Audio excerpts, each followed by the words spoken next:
So, finally concluding the chapter, the last topic is nomenclature. Let us say something. Say crow. In English, it's called crow. If I say in Odia, then it's cow. If I say in Hindi, it's kawa.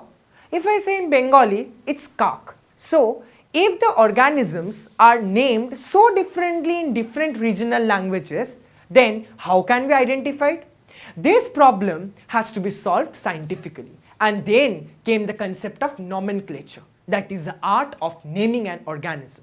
It was Carolus Linnaeus, who is said to be the father of binomial nomenclature, who for the first time said that an organism should have a universal name, and all around the world that name should be same. Even in USA, Europe, Moscow, Russia, Canada, China, India or Pakistan. Irrespective of that, that name will be universal.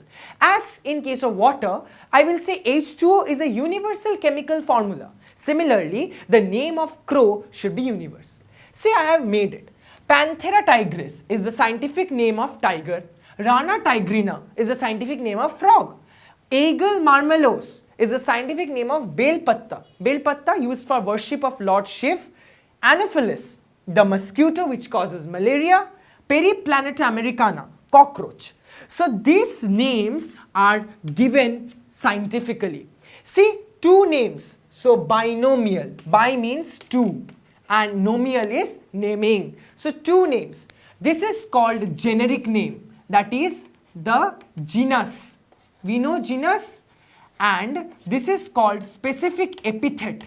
Specific epithet, E-P-I-T-H-E-T, epithet, that is from species. So one name is from the genus, another name is from the species. Remember the hierarchy I have told you in the earlier classes? So genus and species, that is generic name and specific epithet. So there are 4 rules given by Sir Linnaeus. One was generic name will start with capital letter. See, all the generic name I have started with capital letter. The generic name should have capital letter. The specific name or the specific epithet will be starting with small letter. Will be starting with small letter. It will be in capital letter, it will be in small letter. See, tigris, tigrina, marmelos, americana, all in small letters. Okay. Third rule was, if the names are printed, then it will be in italics. If the names are printed, then it will be in italics. And if it is handwritten, then it should be underlined separately. Then it should be underlined separately. See, I have separately underlined. I have not underlined together. I have made it separate. Separately underlined. So this is the 4 conventions that was proposed and still accepted, that the generic name should start with capital letter.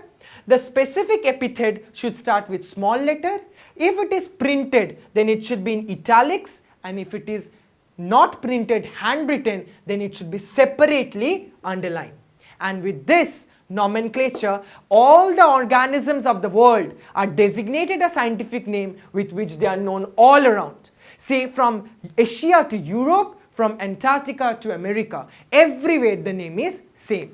And that is the very important thing you people have to remember. Whenever you are giving examples of different phylums or different classes while writing the scientific name, you should underline, or else it is scientifically inaccurate.